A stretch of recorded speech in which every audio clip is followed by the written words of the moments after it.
dirqamsiise wanta tokko dubbachuun narra jira.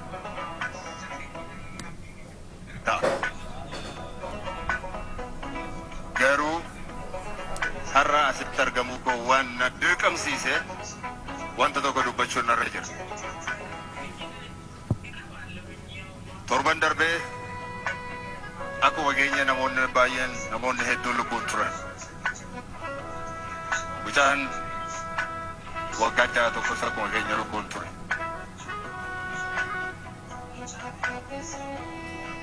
Gaafa sanbataa fulbaana 5 darbee jechuudha. Mucaa taphatee hin kuufin namoonni gara jabeeyyiin qabanii kukkutanii gataniiru. Mucaa kana sanyii isaan gaafan, amantaa isaan gaafan, eessatti akka inni dhalate hin gaafan, eessa abbootii isaa haatii fi abbaan isaa eessaati akka dhufan hin gaafan, dhaaba siyaasaa isaa kam keessa akka jiranis hin gaafan. Oromoo ta'uu isaa qofaatiin ol darbanii qalaniiru. Kun dhugaadha. Sababii sanarraan kan ka'e biyya kana keessatti, magaalaa kana keessatti, magaalaa Finfinnee keessatti wanta ta'e quba qabu. Amma waa'ee du'a mucaa kanaa kaasee akkasiin gaddisan gochuudhaaf. Garuu maal baranna? Kanarraa maal barachuuf iddoo kana jira? Duuti mucaa kanaa ergaa inni nuu dhaamuun iddoo kanatti isiniif dhaamuudhaaf dhaabbanna. Ergaan isaa maal kan jedhudha inni jalqabaa?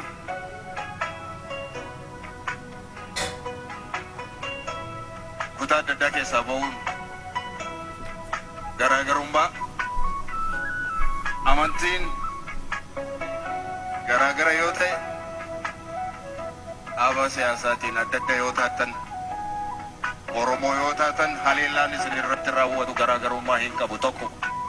Kanaaf Oromoon waan gara fuulduraatti isarratti aggaamamu hundumaa tokkummaan yoo jala dhaabbate malee eenyullee akka isa dandamachiisuu hin dandeenye duuti mucaa kanaa akka nu barsiisu iddoo kana dhaabbadhe sitti dhaamuudhaaf. Kanaaf tokkummaan yoomiyyuu caalaan nu barbaachisa. Kanaafan dhaaban kalaayisa balaaleffachaa ture. Dhaaba xiqqaatu isa guddatus dararama adda addaan irraan ga'e. Fuula dura dhaabbadhee dubbachuudhaaf dirqama. Tokkummaan dirqama. Tokkummaan saba keenyaa dirqama ta'eera yoomiyyuu caalaa jechuudha. Kana jala mura isinitti himuu sababiin barbaade. Nuti akka saba Oromootti saba kamirraayyuu adda miti.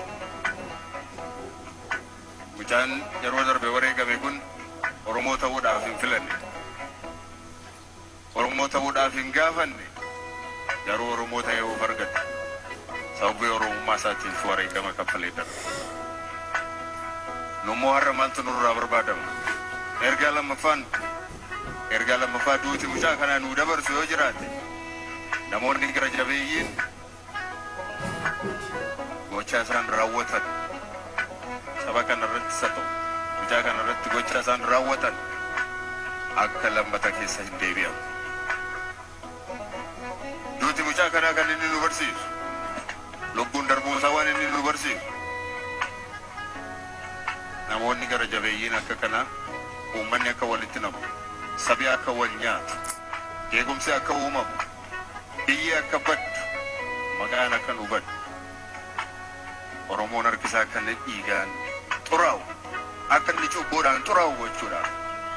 Kanaatiif duuti mucaa kanaa kana keessa hin seeninaa. Kanan hojjetinaa karaa dabaa isaan hojjetan irra isin immoo hin deebinaa kan jedhudha. Duuti mucaa kanaa kan inni nu barsiisu ergaan inni nu barsiisu. Karaa warri hamaan deeman hin deebinaa. Akka isaan hojjetan nus kan hojjennu yoo taane nu maaliin isaan irraa adda taana ree? Maaliin adda taana? Nuti saba adda ta'uuf hin jenna miti. Nuyi saba duudhaa addaa qabuuf hin jenna miti. Waan isaan hojjetan nus irra deebinee hojjennu yoo taane maal keenyatu adda yoos immoo. Kanaatiif saba koo waa tokkoon isinitti himuu barbaada eessallee warri jirtan. Gochaa gara jabeena akkanaa hammeenyiin warri hamaa hojjetan isin irra deebitanii hojjetan. harka keenya qulqullummaa isaa eegganna. Warra jibbaan nutti deemu jaalalaan mo'anna. Yeroo baay'ee muummichi ministeeraa hin kaasu. Ani kana sirriittan hirmaadha. Warra nu jibban jaalalaan mo'anna. Warra ulee nutti mirmirsan, meeshaa nutti mirmirsan, sodaannee tun taane gara laafinaan jaalalaan itti adeemnee obboleessaa maalan si godhe jennee gaafanna. Jibbaan ammaa booda jibbaan hin deemne. Jibbaan yoo deemne karaa isaan nuusaa kan daandii isaa sanarra deemaa jirra jechuudha. Karaa nuti akka nuti hordofnu barbaadamu isa kanadha. Jibbaadhaan kaanee gadoodhaan kaanee namas balleessinee biyyas balleessinee ofiis akka barnoodha. Nuyi uummata baduu miti, saba baduu miti. Kanarraa harka keenya of eeggachuun barbaachisaadha. Dhugaadha. Guddummaa keenya kan nuti agarsiisu. Eenyummaa keenya kan nu agarsiisu. Seenaa keenya kaleessaa har'a sirra deebinee kan nuti mirkaneessinu. Yoo cubbuu akkanarraa hammeenya akkanarraa harka keenya eeggachuu yoo dandeenye. Adaraa saba koo kanumaan isinitti himuu barbaada. Kanumaa kanas jiras. Saba homaan hungoon, saba miidhama, saba ofiisaatiyyuu hiyyeessa, saba ofiisaatiyyuu bakka dhaquu dhabee dhufee nu jala dawoo keenya keessa jala jiru.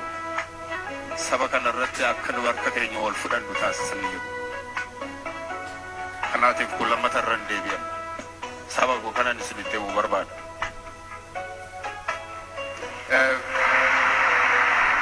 Kanaaf akkuma jedhame yaa'ii kanarratti yaa'iin kun waan kaleessa darban gochoota hamoo kaleessa darban irra deebi'ee xiinxalee karaa gara fuulduraatti deemamuun irra jiru karaa gaariin isaa qajeellee abdanna. Ergaanis nu darbeera nuufis akka paartiilee mormitootaatti yookaan morkattootaatti akka amma dhagaa jirru dhaabni kun hooggantoota dargaggoo gara fuulduraatti ol fiduuf jira. Nullee kanarraa fudhachuun dirqama keenya ta'a. Dargaggoon kaleessa waggaa 2-3 darban barnoota irra hin turre, daandii irra turre, qonna irra hin turre, oomishaa hin turre, daldalaa hin turre. Mirga keenyaaf falmachaa turre. Seenaa kana raawwannee gara fuulduraatti dargaggoo mirga isaaniif falmataa turan.